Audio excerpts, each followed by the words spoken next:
मौन क्यों हो गए? बताओ। ये सत्य है, आप चोरी करने आए थे?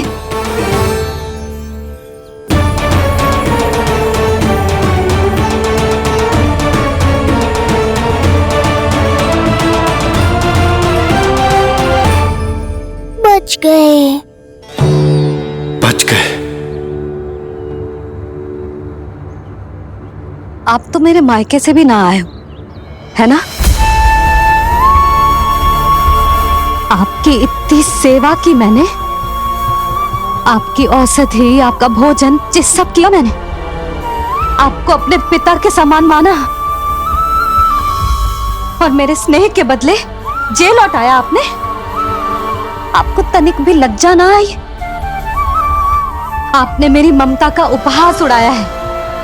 एक स्त्री की भावनाओं का अपमान क्यों है आपने?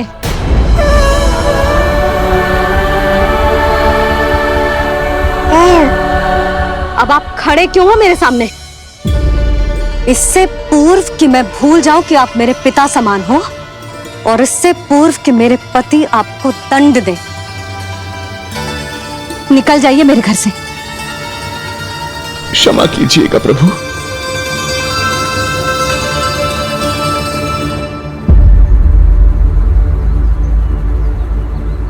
इसे ऐसे तो नहीं जाने दे सकते ना नंद। इसके कर्मों का कुछ तो दंड देना होगा इसे। दंड मिलेगा भैया, कंस देगो दंड ने। जब ये असफल उसके सामने पहुंचेंगे।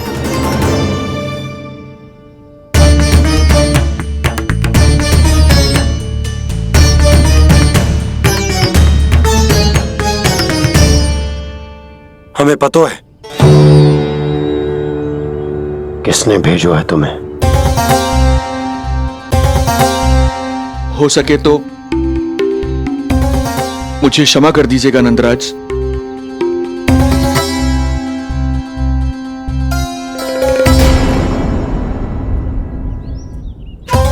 आप यहां से जीवित इसलिए लौटकर जा पा रहे हैं क्योंकि मैं हिंसा का विरोधी हूं, और मैं नहीं चाहता कि यशोदा को पता चले कि उसके लल्ला के प्राण बड़े संकट में।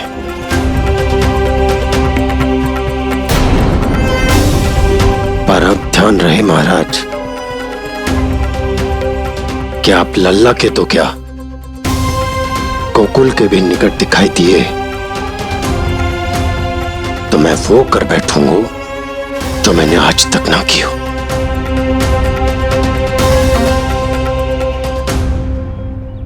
मैं क्षमा प्रार्थी हूं महाराज।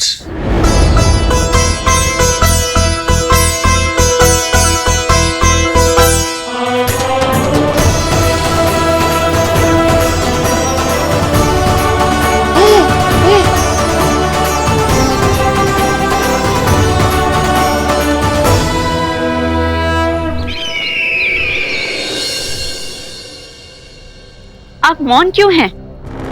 कुछ कीजिए।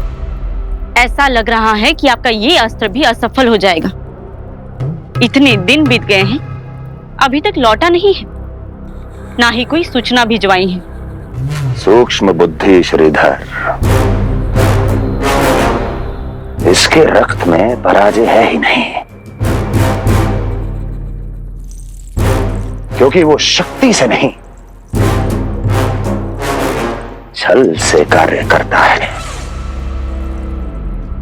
विष्णु जैसे छलिए के लिए सूक्ष्म बुद्धि श्रीधर से अधिक उपयुक्त कोई हो ही नहीं सकता। महाराज,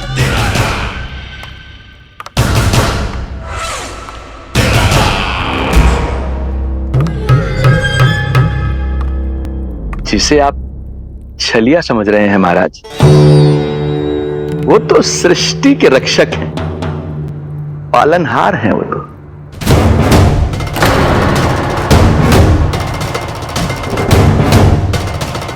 मेरी बात मान लीजिए महाराज, उनके प्राण लेने का प्रण त्याग कर अपने मन के अंधकार के प्राण लीजिए, स्वीकार कर लीजिए उनकी कृपा। मस्तिष्क फिर गया है क्या? मस्तिष्क फिर नहीं गया है महाराज, बल्कि जीवन में पहली बार सही कार्य कर रहा है।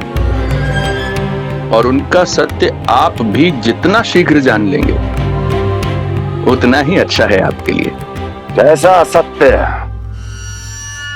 यही कि गोकुल में पल रहे उस बालक के रूप में स्वयं विष्णु धरती पर आए हैं।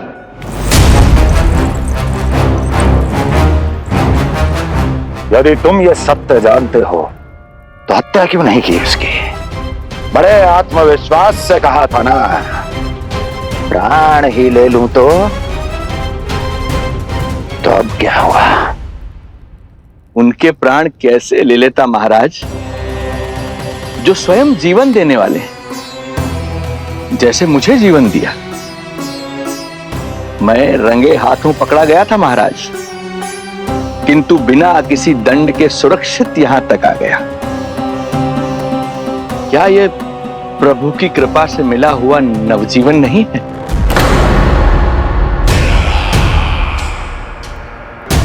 ये आपके सामने अपने शत्रु का गुणगान किए जा रहा है और आप अभी भी मौन हैं।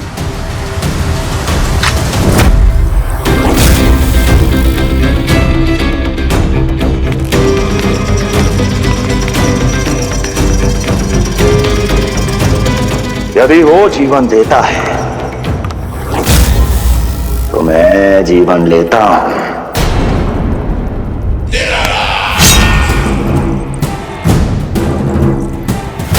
अब तेरा जीवन लूंगा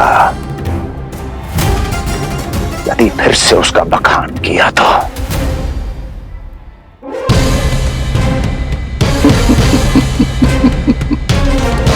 महाराज, आपकी इस तलवार का भय अब मुझे सत्य कहने से नहीं रोक पाएगा।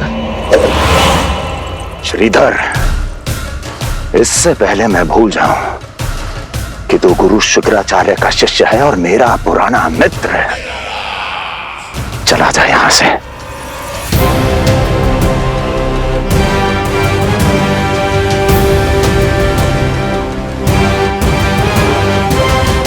चला जा। ओम नमो भगवते वासुदेवाय। ओम नमो भगवते वासुदेवाय।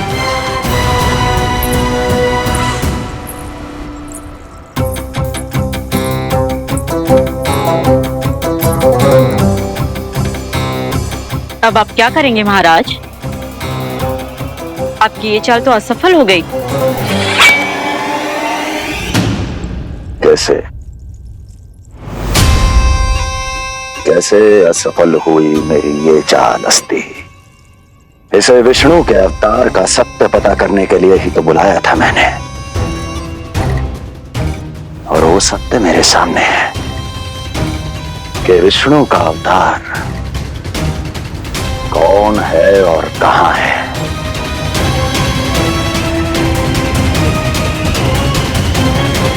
विष्णु विष्णु विष्णु। हे नारायण, आपका कोटि कोटि धन्यवाद जो आपने हमारे नीलमणि की रक्षा की। परंतु क्या होगा? हाँ,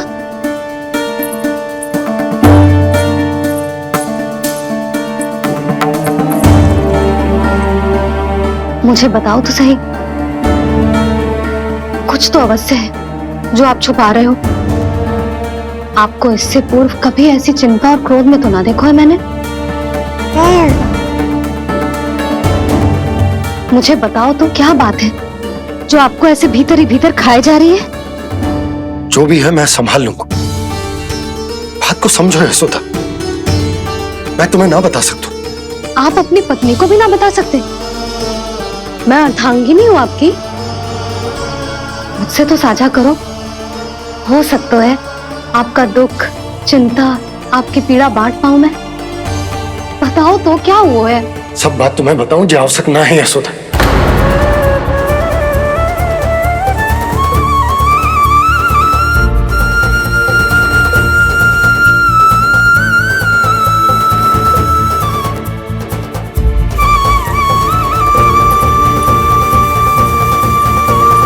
यशोदा,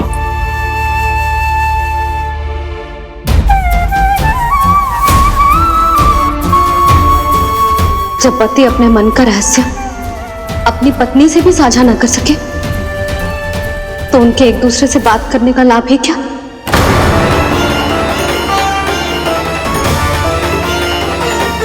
ये तो गड़बड़ हो गई।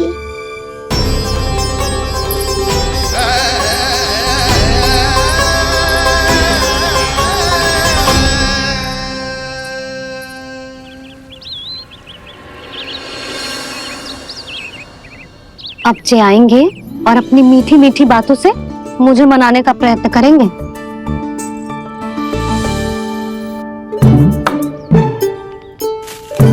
किंतु इस बार उनकी एक ना सुनूंगी मैं। हाँ,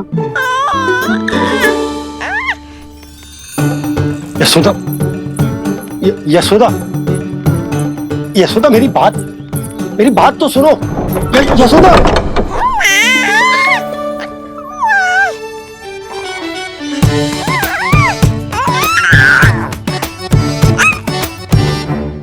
तू क्यों मुस्कुरा रहा है?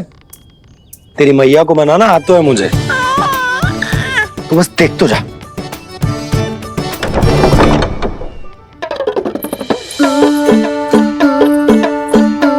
वाह, इतनी शीघ्र हार मान गए।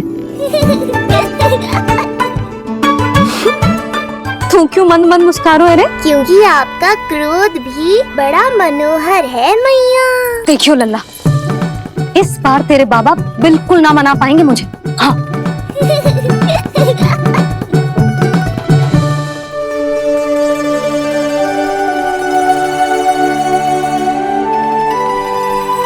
जे मथुरा से लेकर आयो, पहनकर दिखाओ ना। लल्ला मैं अभी आई। हाँ, यशोदा, यशोदा देख तो लो। बाबा, वस्त्रों और आभूषणों से कुछ नहीं होने वाला।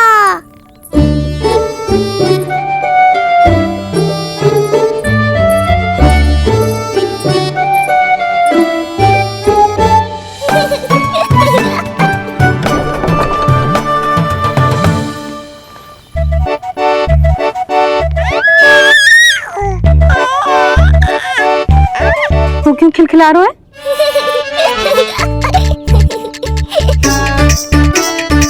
मैं तो बस इसे संभाल कर। तू चुप कर लल्ला।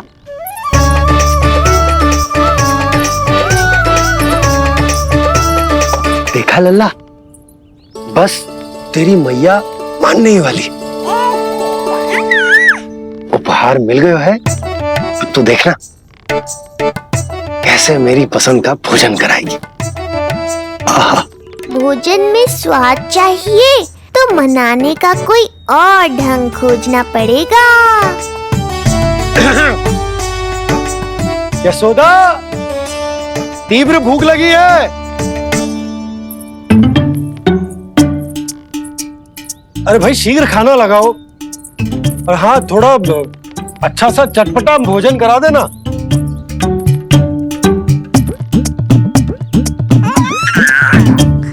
अब देखना अच्छे अच्छे पकवान लेकर आएगी।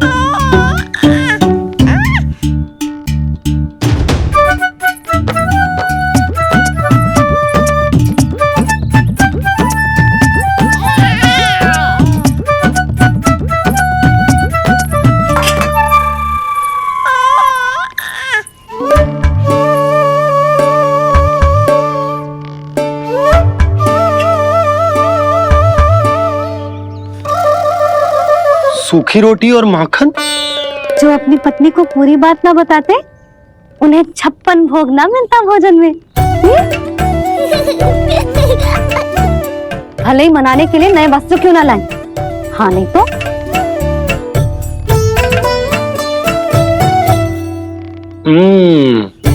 वाह, ये सूखी रोटी और माखन में भी क्या स्वाद है।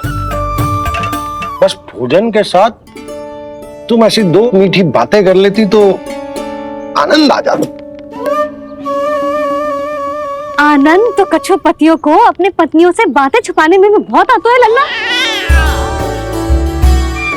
देख लल्ला, जब तू बड़ा हो जाएगा ना तो अपनी जीवन संगनी से सब कुछ बताइयो, कुछ भी छुपाइयो मत।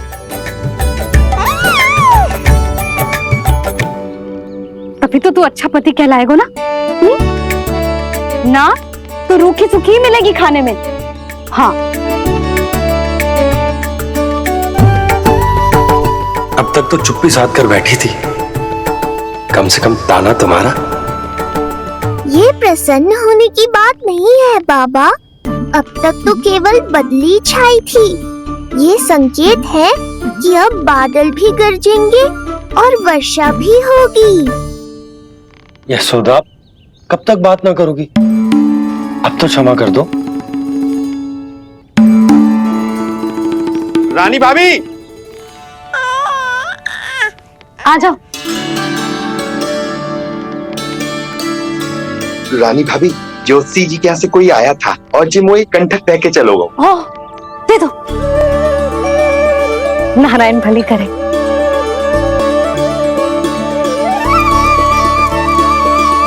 कंटक किस लिए? तुझ पर इतने संकट आ रहे हैं ना लल्ला, इसीलिए ज्योतिषी जी से कह के जो यंत्र वाला कंटक मंगवाया है तेरे लिए।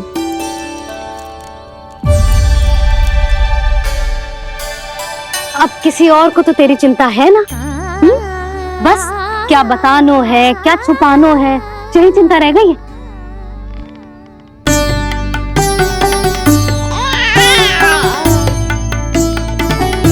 यशोदा, चिंता मुझे भी, तभी तो बता ना पा रहा कि हमारे लल्ला पर आने वाले संकटों के पीछे कोई और ना, स्वयं कंस।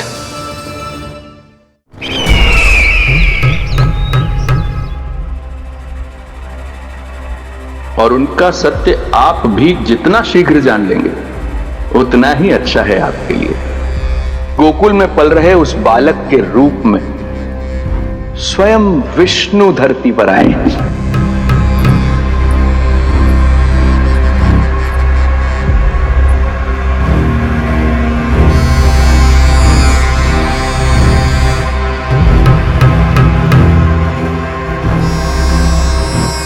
स्वामी, लगता है रात्रि भर नींद नहीं आई है आपको।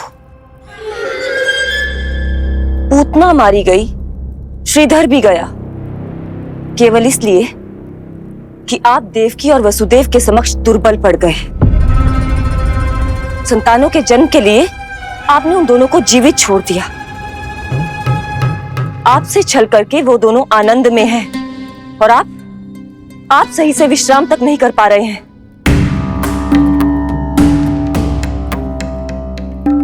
स्वामी, यदि आपके स्थान पर मैं होती ना तो उन दोनों को ऐसा कठोर दंड देती कि उचित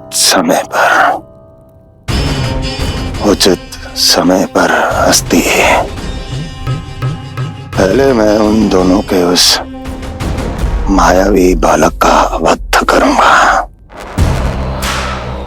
फिर उन दोनों को अपने पैरों के तले कुचल दूंगा मैं। किंतु जब तक ऐसा नहीं होता तब तक उन्हें जीवित रहना होगा, क्योंकि उस शिशु विष्णु के विरुद्ध वही दोनों मेरा सुरक्षा कवच है। चिंता करो कंस मामा, आपका ध्यान अपने ऊपर से हटने दूंगा, तभी तो कुछ और सोच पाओगे।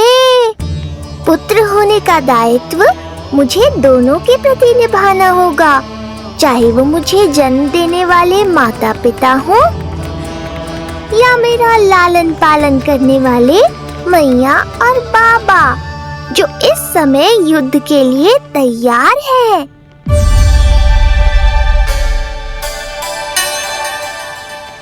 कम से कम मुझे बता तो देती, ज्योतिषी से परामर्श ले रही हो, मैं ले चलता तुम्हें। सुन रहे लल्ला, इस संसार में सारा अपराध स्त्री का ही होता है। बात अपराध की ना है यशोदा, मैं बस ये कह रहा हूँ कि मुझे अगर ये बात बताई होती जानबूझ के ना बताई, तनिक आपको भी तो पता चले अपनों से कछु छुपाने पर कैसा लगता है। युद्ध तो घमासान होता जा रहा है। इसी कारण बस यदि मैंने कछु ना बताया तुमको तो क्या तुम उसका प्रतिशोध लोगी मुझसे?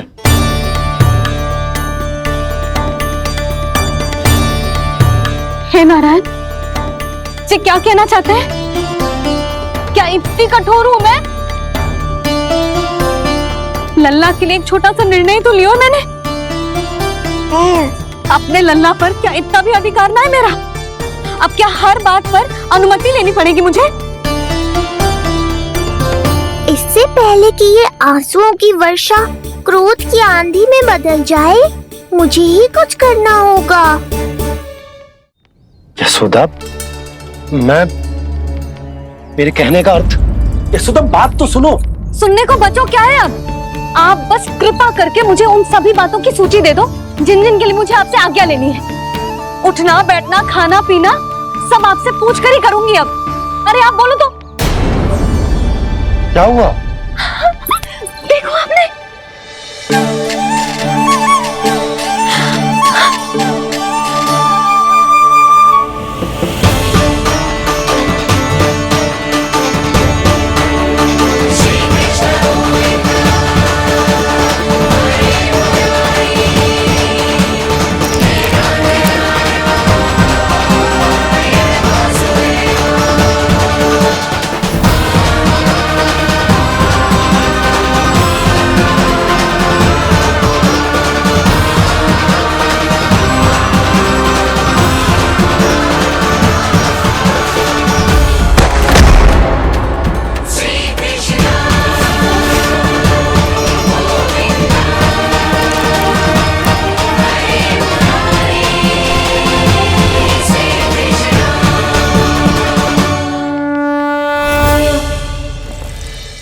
लल्ला ने अपनी पहली करवट ले ली। बहुत सही समय पर ली है। हमारा झगड़ा भी समाप्त करवा दिया।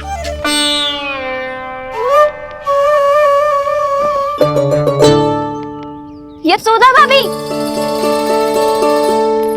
तुम दोनों ने क्षण भर की देरी कर दी। अभी लल्ला ने पहली करवट ली है। हाय, सच्ची? अब भूला जानकी, तुम पूरे गोकुल में मिठाई बंटवाओ। गोकुल के राजकुमार ने आज पहली करवट ली है। हाँ। और यशोदा, तुम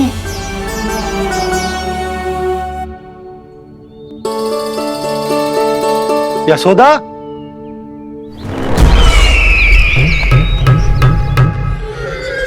कौन था वो? कहाँ गया है? कोई तो है यहाँ। ये आप क्या कर रहे हैं स्वामी? कोई तो था, किसी ने तो मुझे धक्का दिया है। ये संभव नहीं है महाराज। इस कक्ष की सुरक्षा इतनी कड़ी है कि एक चींटी भी बिना सुरक्षा जांच के भीतर प्रवेश नहीं कर सकती। किंतु ऐसा हो सकता है जब वो विष्णु अपनी माया का प्रयोग करे।